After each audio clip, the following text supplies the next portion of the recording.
sveti, budi nama na pomoći, ovog ljeta na Ilindan svi ćemo ti doći.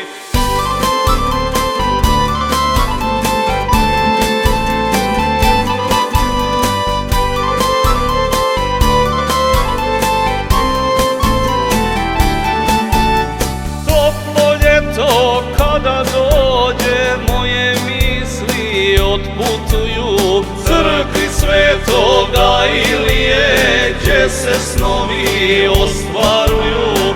Crkvi Svetoga Ilije, Grbavice najmilije.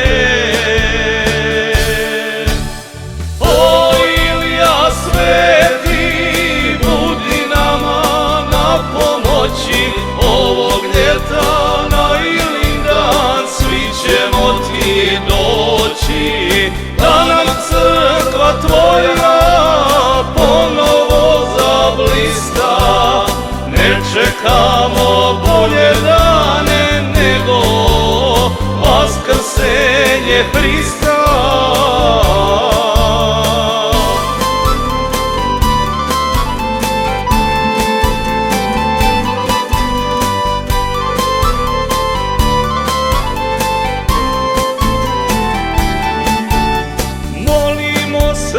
Hristu Bogu, tvoje zvono da zazvoni, u pomoć će priskočiti Krlavčani vjerni tvoji, u pomoć će priskočiti svi Ličani vjerni tvoji.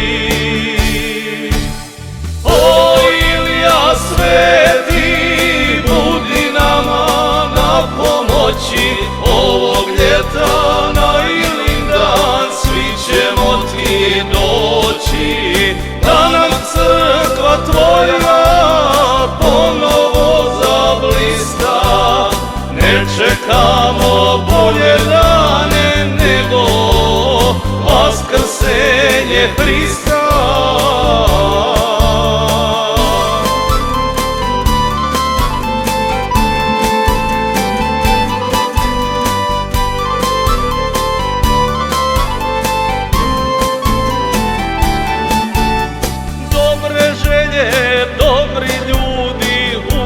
Dobro napravit će, plemenitost, pravda, sloga, sve i svašta pobjedit će.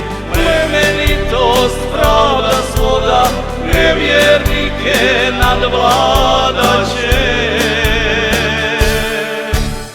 O Ilija sveti, budi nama na pomoći, ovog ljeta na Ilindan svi ćemo ti doći. Da nam crkva tvoja ponovo zablista, ne čekamo bolje dane nego vaskrsenje Hrista.